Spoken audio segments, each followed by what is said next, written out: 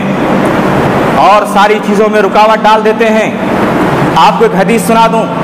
کہ سہل بن معاذ رضی اللہ تعالیٰ عنہ بیان کرتے ہیں اپنے والد سے کہ میں حضور صلی اللہ علیہ وسلم کے ساتھ ایک غزوے میں شریک ہوا اور اس دوران غازیوں کی وجہ سے راستے مسدود ہو چکے،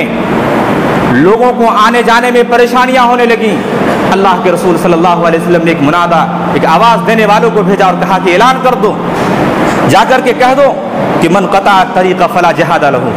کہ جس نے بھی راستے کو روک کے رکھ لیا گویا ان کا جہاد باطل ہو گیا۔ کیا پتہ چلا کہ جو شخص یوں ہی راستے کو مسدود کر کے رکھے، راستے کا رکاوٹ بن جائے، سارے معاملات کا رکاوٹ بن جائے، تو وہ اس کو جہاد کا ثواب نہیں ملے گا۔ کتنی بڑی بات ہے۔ آج آپ جائزہ لے لیں، صرف ہمارے ہندوستان کی بات میں نہیں کر رہا، آپ پوری دنیا کا جائزہ لے لیں، آپ کو پتہ چل جائے گا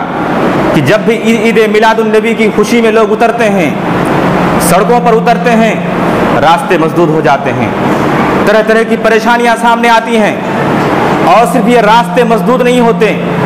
ہم بظاہر دلی طور پر یہ سوچتے ہیں کہ ہم اپنی طاقت کا مظاہرہ کر رہے ہوتے ہیں غیر مسلموں کے پاس، لیکن یقیناً اس کا نتیجہ اس کے برعکس نکلتا ہے، اور وہ بھی اپنے ذہن و دماغ میں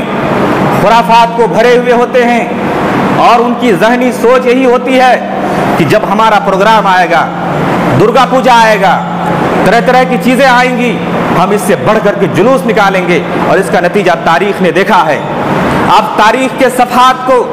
دیکھیے، مطالعہ کیجئے، آپ کو پتہ چل جائے گا کہ جب بھی اس طریقے کے معاملات سامنے آئے ہیں تبھی فرقہ وارانہ فسادات بھی رونما ہوئے ہیں۔ لہٰذا کسی بھی صورت میں آپ چاہے حدیث کے اعتبار سے لیں، شرعی اعتبار سے لیں، دنیاوی اعتبار سے لیں، کسی بھی ناحیے سے اس طریقے کا جلوس کا نکالنا قطعاً درست نہیں ہے، صحیح نہیں ہے۔ اسی طریقے سے نعرہ بازی کرنا، خوب چلاتے ہیں اللہ اکبر اللہ اکبر، نعرہ بازی اس طریقے کی صحیح نہیں ہے۔ اللہ کے رسول صلی اللہ علیہ وسلم نے فرمایا، غالباً بخاری کی حدیث ہے، اللہ کے رسول صلی اللہ علیہ وسلم کا ارشاد ہے کہ انکم تدعون سمیعا قریبا مجیبا۔ حضرت ابو موسیٰ اشعری رضی اللہ تعالیٰ عنہ کو حکم دیا گیا کہ ابو موسیٰ اشعری تم لوگ بڑے آہستہ سے ذکر کیا کرو، بے شک اللہ تبارک و تعالیٰ بہت قریب کی باتوں کو بھی سن لیتا ہے، قبول کر لیتا ہے۔ لہٰذا جب اللہ سمیع ہے، اللہ بصیر ہے،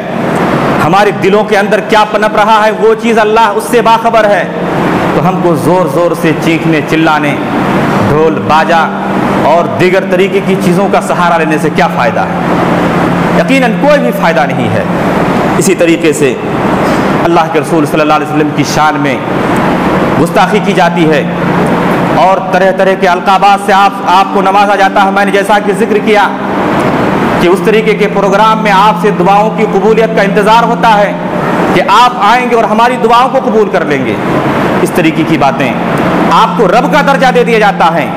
اللہ کا درجہ دے دیا جاتا ہے۔ اللہ کے رسول صلی اللہ علیہ وسلم نے فرمایا کہ ایاکم الغلو فی الدین، کہ تم لوگ غلو سے بچو، دین میں غلو جائز نہیں، تجاوز جائز نہیں۔ آپ رسول کو صرف رسول مانیں، انا عبداللہ و رسول ہوں، اللہ کے رسول کا کہنا ہے کہ میں اللہ کا بندہ اور اس کا رسول ہوں، محض میری اتنی ہی حیثیت ہے۔ لیکن آپ اس ماہ مبارک میں آپ اللہ کے رسول کی محبت میں اتنا غلو کر جاتے ہیں کہ دین کے اندر یہ غلو ہو جاتا ہے کہ محمد صلی اللہ علیہ وسلم کو رب کا درجہ دے دیا جاتا ہے، نعوذ باللہ۔ ایاکم الغلو فإنما أهلك من كان قبلكم،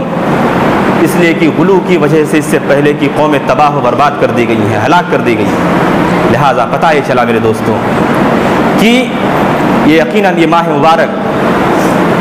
جس میں اللہ کے رسول صلی اللہ علیہ وسلم کی پیدائش ہوئی، ولادت ہوئی، اس میں کوئی شک نہیں ہے۔ آپ پوری دنیا کے لیے رحمت بن کر کے آئے تھے،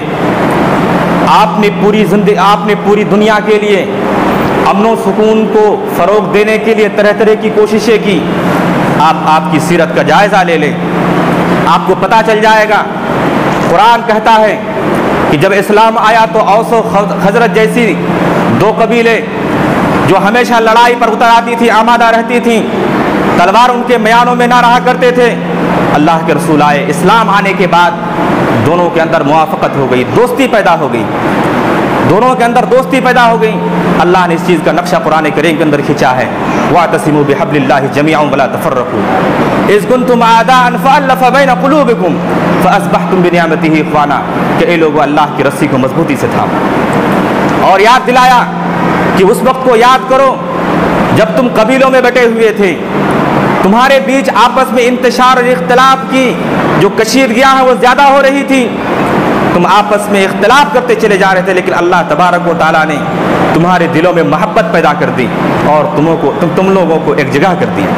آپ سوچئے، یہ اسلام کا پیغام ہے۔ محمد کی سیرت کا مطالعہ کیجئے، آپ کو پتہ چلے گا کہ ہر جگہ اور ہر وقت ہمہ وقت آپ نے صرف امن و امان اور سکون کو بحال رکھنے کے لیے طرح طریقے کی کوششیں کی۔ اگر ہم اس طریقے کا عمل کرتے رہیں گے، جلوس نکالتے رہیں گے، نعرہ بازی کرتے رہیں گے اور اس طریقے کی بدعت و خرافات کو اپنے اندر جگہ دیتے رہیں گے، یقیناً یہ ہمارے لیے سکون کا باعث کبھی بھی نہیں بن سکتی، اور یہ سراسر ہمارے رسول کی سیرت کی مخالفت ہو رہی ہے۔ اس لیے ضرورت ہے کہ ایسی چیزوں کو جو کہ بعد کی ایجادات ہیں، ہمیں اس کے پیچھے پڑنے کی ضرورت نہیں ہے۔ اسلام بہت پہلے مکمل ہو چکا۔ حجۃ الوداع کے موقع سے اللہ رب العزت نے فرمایا، الیوم اکملت لکم دینکم واتممت علیکم نعمتی ورضیت لکم الاسلام دینا کہ آج کے دن میں نے تمہارے لیے دین اسلام کو مکمل کر دیا ہے اور میں اس دین سے خوش ہوا۔ اب بتائیے، جب اللہ تبارک و تعالیٰ خود اعلان کر رہا ہے کہ میں نے تمہارے لیے تمہارے دین کو مکمل کر دیا ہے، تو ہماری کتنی مجال ہے، کسی انسان کی کتنی مجال ہے کہ شریعت کے اندر کسی نئی چیز کو ایجاد کر دے۔ یہ چیز جسے ہم اور آپ بڑے شوق سے منا رہے ہیں اور بڑی دل جمی کے ساتھ اور خوش فہمی خوش دلی کے ساتھ اسے عمل میں لا رہے ہیں، یقیناً اس کا رواج نہ تو آپ کو نبی صلی اللہ علیہ وسلم کے عہد میں مل سکتا ہے اور نہ ہی خیر القرون میں، کہ خیر القرون قرنی ثم الذین یلونہم ثم الذین یلونہم، کہ سب سے بہترین زمانہ میرا زمانہ ہے۔ اللہ کے رسول صلی اللہ علیہ وسلم فرماتے ہیں کہ سب سے بہترین زمانہ میرا زمانہ ہے، ثم الذین یلونہم ثم الذین یلونہم، پھر اس کے بعد کا زمانہ، پھر اس کے بعد کا زمانہ۔ پتہ چلا کہ 3 صدیوں کے بارے میں اللہ کے رسول صلی اللہ علیہ وسلم کہہ کے گئے ہیں، یہ 3 صدیاں سب سے بہتر ہیں، اور اس کے بعد جتنا آئے گا آہستہ آہستہ وہ زمانہ پہلے کی بنسبت کمزور ہوتا چلا جائے گا، ایمان کے اعتبار سے، عمل کے اعتبار سے۔ اور یہ جو چیز جس کا ایجاد اربل ایران کے اس میں ہو رہا ہے، کوئی ابو سعید نامی 630 ہجری میں جا کر کے اس کا ایجاد کر رہا ہے، اور ہمارے یہ جو ایشیا ہے، پاک و ہند کا مقام ہے، 1930-33 کے عہد میں اس کا رواج ہو رہا ہے۔ آج ہم اس چیز کو سنت گرداننے میں تلے ہوئے، نعوذ باللہ من ذالک۔ جس چیز کا وجود قرون اولیٰ میں نہیں، تینوں قرنوں میں نہیں، صحابہ کے عہد میں نہیں، تبع تابعین کے عہد میں نہیں، بعض میں جا کر کے شرپسند عناصر جو اسلام کے دشمن، مخالف اور یہودیت کے ذہنیت رکھنے والوں نے اس چیز کا ایجاد کیا، آج ہم اسی خرافات کو، اسی ذہنی پالیدگی کو ہم اپنے اندر لا رہے ہیں اور اسے شریعت کا حصہ بنا رہے ہیں، نعوذ باللہ۔ یہ شرعاً اور عقلاً کسی بھی اعتبار سے آپ کو درست نظر نہیں آئے گا میرے بھائی۔ اسی لیے حالی نے کیا ہی خوب کہا کہ کرے غیر گربت کی پوجا تو کافر، جو ٹھہرائے بیٹا خدا کا تو کافر۔ آگے فرما رہے ہیں کہ مومنوں کو چاہے جس کی پرستش کر سکتے ہیں۔ یہ طنزاً کہا جا رہا ہے کہ مومن جب اچانک اس طریقے سے اپنے دین کو چھوڑ کر کے، اپنی شریعت کو چھوڑ کر کے، اللہ کے رسول صلی اللہ علیہ وسلم نے کیا فرمایا، فعلیکم بسنتی وسنت الخلفاء الراشدین المہدیین، کہ تم لوگ میری سنت کو، اس کے بعد جو ہدایت یافتہ خلفاء راشدین ہیں ان کی سنت کو تم لوگ اپناؤ، اپنے دانتوں سے پکڑ لو۔ آج ہم ان کی سنت کے بجائے آج ہم ان کی سنت کو پیروں تلے روند رہے ہیں اور بعد کی ایجادات کو ہم اپنا رہے ہیں، نعوذ باللہ۔ یقیناً یہ کسی بھی ناحیے سے اور کسی بھی زاویے سے درست نہیں ہے۔ ایک شاعر نے کیا ہی خوب کہا ہے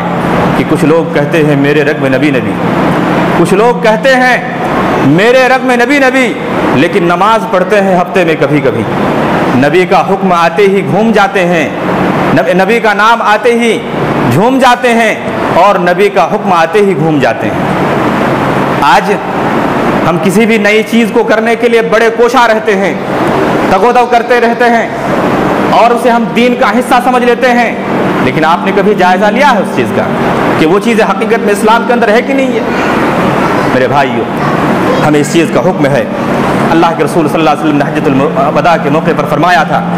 صحابہ کرام سے مخاطب ہوئے تھے اور کہا تھا کہ اے صحابہ کی جماعت، کیا میں نے تمہارے لیے تمہارے دین کو مکمل کر دیا یا نہیں کر دیا؟ صحابہ کرام رضوان اللہ علیہم اجمعین نے بلا ساختہ کہا تھا کہ نام صحابہ کرام رضوان اللہ علیہم اجمعین نے کہا تھا کہ ہاں قد ادیتا و بلغتا و نصحتا، کہ حقیقت میں آپ نے دین کو پہنچا دیا ہے اور آپ نے اپنی ذمہ داری، اپنے فرائض ادا کر دیے ہیں اور آپ نے نصیحت فرما دی ہے، لہٰذا پتہ یہ چلا کہ ہمارا دین مکمل ہو چکا ہے۔ اور اس کے بعد دین کے اندر کسی بھی قسم کی کوئی بھی چیز اور کوئی بھی شے اگر اس میں ایجاد کیا جاتا ہے تو اس کا کوئی تصور اسلام کے اندر نہیں ہے۔ سب سے بہترین بات فإن أصدق الحدیث کتاب اللہ، سب سے بہترین بات اللہ کی کتاب ہے۔ فإن أصدق الحدیث کتاب اللہ وخیر الہدی ہدی محمد صلی اللہ علیہ وسلم، اور سب سے بہترین طریقہ محمد کا طریقہ ہے، اور سب سے بہترین طریقہ محمد کا طریقہ ہے۔ وخیر الہدی ہدی محمد صلی اللہ علیہ وسلم وشر الامور محدثاتها، دین کے اندر نئی چیز کی ایجاد، نئی چیزوں کا ایجاد کیا ہے؟ برائی ہے۔ وشر الامور محدثاتها، اور کسی بھی چیز کا ایجاد یہ نئی چیز ہے، اور کل محدثۃ بدعہ، ہر نئی چیز بدعت ہے، وکل بدعۃ ضلالہ، اور ہر بدعت گمراہی ہے۔ کیا پتہ چلا؟ یہ جو چیز ہے جسے ہم اپنا رہے ہیں، یقیناً یہ ہمارے لیے کسی بھی صورت میں باعث رحمت نہیں بن سکتی، اسے ہم عبادت ہر حال میں تصور نہیں کر سکتے، اس کے ذریعے سے ہم اپنے رب کو راضی نہیں کر سکتے۔ لہذا معلوم یہ ہوا کہ جو چیز شریعت کا حصہ نہیں ہے قطعاً ہمیں اس چیز کو اپنانا نہیں۔ میرے بھائی، آپ کو دھیان دینا ہوگا کہ جو چیزیں اسلام کے اندر تھی ہی نہیں، جو چیزیں صحابہ کے دور میں نہیں پائی گئی، جن چیزوں کو تبا تابعین نے پشے پشت ڈال دیا، ان کے زمانے میں اس چیز کا رواج ہی نہیں تھا، بعد میں چل کر کے شر پسند عناصروں نے اس چیز کا ایجاد کیا، اس چیز کو ہم سنت کیسے تصور کر سکتے ہیں؟ اللہ رب العالمین سے دعا ہے، وقت ختم ہو چلا ہے، یا الہ العالمین تو ہم تمام مسلمانوں کو صحیح ہدایت دیں اور صحیح سمجھ عطا فرما، اسلام پر مکمل طور پر عمل کرنے کی توفیق عطا فرما، قرآن و حدیث کے مطابق چلنے کی توفیق عطا فرما۔ یا الہ العالمین، ہمارے اندر جو برائیاں ہیں، جو خرافات ہیں اور جو ہتھ کنڈے ہمارے خلاف اپنائے جا رہے ہیں اور جو عناصر ہمارے خلاف اپنائے جا رہے ہیں، اللہ تبارک و تعالیٰ تو ہم تمام لوگوں کو اس کی صحیح پرکھ کرنے کی توفیق، ہم لوگوں کو اس کی صحیح پرکھ کی توفیق عطا فرما،